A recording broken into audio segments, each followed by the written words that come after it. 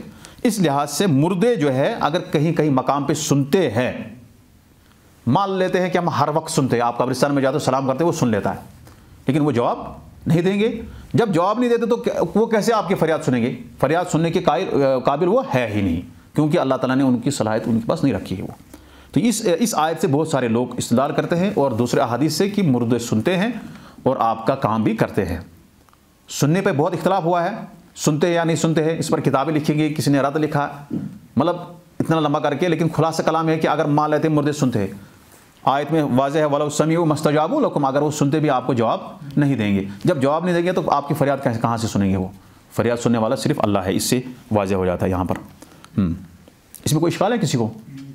ہاں، یہ یہاں پہ آپ کہ کہاں پہ مردے سنتے ہیں، سن لیتے ہیں. اگر نبی صلی اللہ علیہ وسلم کو جو تشہد میں جب دعا پڑھتے تھے صحابہ، اس وقت نبی صلی اللہ علیہ وسلم حیات تھے، دنیا کے اندر موجود تھے، تشریف فرما تھے. السلام علیکہ ایھا النبی، کیا نبی صلی اللہ علیہ وسلم سنتے تھے؟ نہیں، کہیں نہیں سنتے تھے. نبی صلی اللہ علیہ وسلم کوئی صحابی یمن میں تھا، کوئی وہاں تھا، وہ پڑھتا تھا دعا السلام علیکہ ایھا النبی، نبی صلی اللہ علیہ وسلم سنتے نہیں تھے حیات ہونے کے ساتھ ساتھ. جب یہاں دنیا سے چلے گئے اب فرشتے سناتے ہیں. کیا کرتے ہیں؟ فرشتے ان کو سناتے ہیں، کیونکہ اب یہاں جو ہے وہ دوسرے عالم میں چلے گئے، وہاں ان کو دعا جو سلام درود سلام پہنچتا ہے، ڈائریکٹ بھی سن لیتے ہیں. ہم مان لیتے ہیں کہ ڈائریکٹ بھی سن لیتے ہیں جب آپ روضہ عطر پہ جائیں گے، لیکن یہاں سے جو اگر آپ سلام کریں گے تو فرشتے پہنچاتے ہیں اور آپ کا سلام جو ہے وہ سنتے ہیں پھر اس حساب سے. لیکن کسی کی فریاد وہ پوری نہیں کرتے ہیں، کسی کی پکار جو ہے، کسی کی حاجت نبی صلی اللہ علیہ وسلم نہیں کرتے ہیں. جب نبی نہیں کر سکتے ہیں تو اس کے علاوہ دوسری کی کیا حیثیت ہے؟ جب نبی نہیں کر سکتا ہے، نبی صلی اللہ علیہ وسلم جو سید الاولین والآخرین، جن کو اتنا جو ہے سب سے افضل خلق کون ہے؟ نبی صلی اللہ علیہ وسلم. سب سے اعلیٰ کون ہے؟ پیغمبر، جو ہمارے پیغمبر ہیں محمد صلی اللہ علیہ وسلم، وہ سب سے اعلیٰ اور عرفہ مقام ان کا ہے دنیا کے اندر. جو بھی لوگ دنیا ابھی تک آئے ہیں، قیامت تک جو آئیں گے، جب وہ آپ کی فریاد ہماری فریاد نہیں سن سکتے ہیں تو دوسرے کوئی سن سکتا ہے؟ اس کی کیا حیثیت ہے؟ اس کی کچھ حیثیت ہی نہیں ہے. تو اس حساب سے جو ہے ہمارے نبی ہماری سلام کو سنتے ہیں اور فرشتے ان کو پہنچاتے ہیں، لیکن حاجت نہ انہوں نے ہمیں کہا کہ ہم سے مانگو، اور نہ وہ حاجت پوری کر سکتے ہیں، کیونکہ یہ اللہ کا مطلب جو ہے یہ اس کی جو ہے صفت ہے، اللہ کی صفت ہے.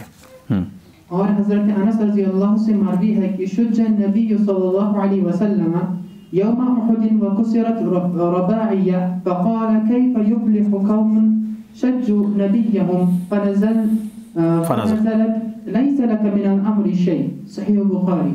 حضرت صلی اللہ علیہ وسلم غزوہ احد میں زخمی ہو گئے اور آپ صلی اللہ علیہ وسلم کے سامنے کے 2 دانت شہید کر دیے گئے، جس پر آپ صلی اللہ علیہ وسلم نے فرمایا ایسی قوم کیسے کامیاب ہو سکتی ہے جس نے اپنے نبی کو زخمی کر دیا ہے. تو اس پر یہ آیت نازل ہوئی لیس لک من الامر، اے پیغمبر صلی اللہ علیہ وسلم اس معاملے میں آپ صلی اللہ علیہ وسلم کو کچھ بھی اختیار نہیں. اور ابن عمر رضی اللہ سے مروی ہے کہ انہوں نے رسول اللہ صلی اللہ علیہ وسلم کو سنا. آپ صلی اللہ علیہ وسلم نے فجر کی نماز کے آخری رکعت میں جب رکوع سے سر اٹھایا تو سمع اللہ لمن حمدہ ربنا ولک الحمد کے بعد فرمایا اللہم العن فلانا و فلانا، یا اللہ فلاں اور فلاں پر لعنت فرما. تو اللہ تعالیٰ نے یہ آیت نازل فرما دی لیس لک من الامر شیء، کہ اے پیغمبر صلی اللہ علیہ وسلم اس معاملے میں آپ صلی اللہ علیہ وسلم کو کچھ بھی اختیار نہیں. اور ایک روایت میں ہے کہ یدعو علی صفوان بن امیہ سہیل بن عمرو وسہیل ابن عمرو والحارث بن ہشام فنزلت لیس لک من الامر شیء سورۃ آل عمران. آپ صلی اللہ علیہ وسلم صفوان بن امیہ، سہیل بن عمرو اور سہیل بن عمرو واو ہوگا تو عمرو اور حارث بن ہشام پر بد دعا کر رہے تھے، تب بھی یہ آیت نازل ہوئی کہ اے پیغمبر اس معاملے میں آپ کو کچھ بھی اختیار نہیں سنا. ٹھیک ہے، یہاں تک پڑھیں گے ہم انشاءاللہ. آگے تھوڑا اس میں بد دعا کا ذکر ہے، بس یہاں تک. یہاں اس میں اس میں جو ہے دشمنوں کو بد دعا دینا جائز ہے یا نہیں، یہ مسئلہ چل رہا ہے ابھی.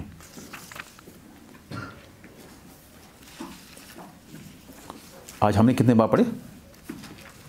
وآخر دعوانا الحمدللہ. کتنے باب پڑھے؟ 3 ہیں.